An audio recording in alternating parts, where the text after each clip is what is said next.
Hi friends, welcome to VS vlogs. உங்கள் அனைவருக்கும் எனது அன்பு வணக்கம். இன்றைக்கி நம்ம பட்டர் முறுக்கு பாருங்கள், நல்ல கரகரப்போடு இருக்குங்க. செய்கிறது ரொம்ப ஈஸி, 10 நிமிஷத்தில் செஞ்சிடலாங்க. மாவு பிசைஞ்சு பிழிஞ்சு விட்டால் பட்டர் முறுக்கு ரெடிங்க. ரொம்ப ஈஸியாக நல்ல கரகரப்போட எல்லாருக்கும் பிடித்தமான இந்த பட்டர் முறுக்கு எப்படி செய்கிறதுன்னு பார்க்கலாமா? இதுக்கு நான் அரிசி மாவு, பச்சரிசி மாவு இந்த கப்புக்கு 1 கப்பு நல்ல குவியலாக எடுத்து வச்சுருக்கேன். பட்டர் ஒரு 2 ஸ்பூன் வேணுங்க. இது பொட்டுக்கல்லே மிக்சியில் அரைச்சி பொடி பண்ணி சலித்து வச்சுருக்கேன். அது கடலை மாவு, கொஞ்சம் உப்பு, சீரகம், பெருங்காயம், இவ்வளோதாங்க இதுக்கு தேவையான பொருள். இப்போ நம்ம மாவு பிசையலாம். 1 கப்பு அரிசி மாவுக்கு 2 டேபிள் ஸ்பூன் நம்ம பொட்டுக்கடல மாவு போட்டுக்கணுங்க.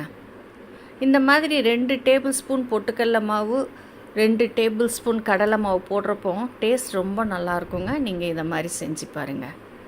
டேபிள் ஸ்பூனுங்கிறது அளவு கொஞ்சம் பெருசாக இருக்குங்க, அதை பார்த்துக்கோங்க. 2 ஸ்பூன் பொட்டுக்கடல மாவு போட்டேன். இப்போ 2 ஸ்பூன் கடலை மாவு போடுறேன். இதில் இந்த ஸ்பூனுக்கு 2 ஸ்பூன் பட்டர் போடுறேன். ஏன்னா இது பட்டர் முறுக்கு இல்லையா, அதனால் பட்டர் கொஞ்சம் தூக்கலாக தான் இருக்கணுங்க. இப்போ இதுக்கு தேவையான உப்பு, பெருங்காயம், சீரகம் எல்லாம் போட்டுக்கலாம். போட்டுட்டு இந்த மாவை நல்லா கலந்து விடணுங்க. அந்த பட்டர் எல்லாமே மாவில் சேர்கிற மாதிரி நல்லா கையால் பிசைஞ்சு விட்டு ஃபஸ்ட்டு மாவை கிளறிட்டு அதுக்கப்புறம் கொஞ்சமாக தண்ணி விட்டு நம்ம பிசையணுங்க.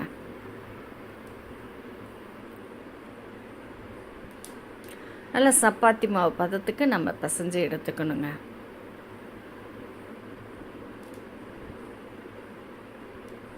நீங்கள் பட்டர் முறுக்கு வெறும் கடலை மாவு மட்டும் போடுறத விட இந்த மாதிரி 2 ஸ்பூன் பொட்டுக்கடல மாவும் போட்டு செஞ்சு பாருங்களேன். அதோட டேஸ்ட்டு ரொம்ப வித்தியாசமாக நல்லா இருக்குங்க.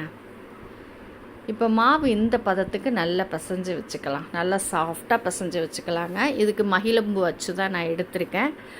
எண்ணெயும் சூடு பண்ணிக்கிட்டு இருக்கேன். நல்லா சூடாக இருக்குங்க. அப்படி பிழிஞ்சு விட்டுட்டு எண்ணெய் சூடானோடனே கொஞ்சம் மீடியமில் வச்சுருங்க, இல்லைன்னா டக்குன்னு செவந்துடும். எண்ணெய் சூடானோடனே கொஞ்சம் மீடியமில் வச்சுட்டு அப்படி பிழிஞ்சு விட வேண்டியதாங்க வேலை. ரொம்ப ஈஸியாக நமக்கு வேலையை சீக்கிரமாக முடிஞ்சிடும். ஏன்னா இப்படி பிழிஞ்சு எண்ணெய் எந்த அளவு கொள்ளுமோ அந்த அளவுக்கு நம்ம பிழிஞ்சு விட்டுறலாம். இவ்வளோ மாவு நான் 2-3 ஈடில் செஞ்சு முடிச்சிட்டேங்க. ஈஸியாக வேலையும் முடிஞ்சிடும். நீங்கள் இதே மாதிரி செஞ்சு பார்த்து சாப்பிட்டு பாருங்கள், உங்களுக்கு ரொம்பவே பிடிக்கும்.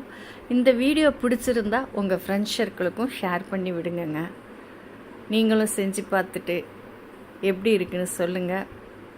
அப்படியே ஒரு லைக்கையும் போட்டுருங்கங்க.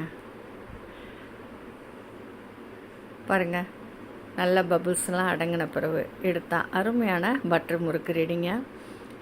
நம்ம கிருஷ்ண ஜெயந்திக்கு சாமிக்கு வச்சு படைக்கிறதுக்கு ரொம்ப அருமையாக இருக்குங்க.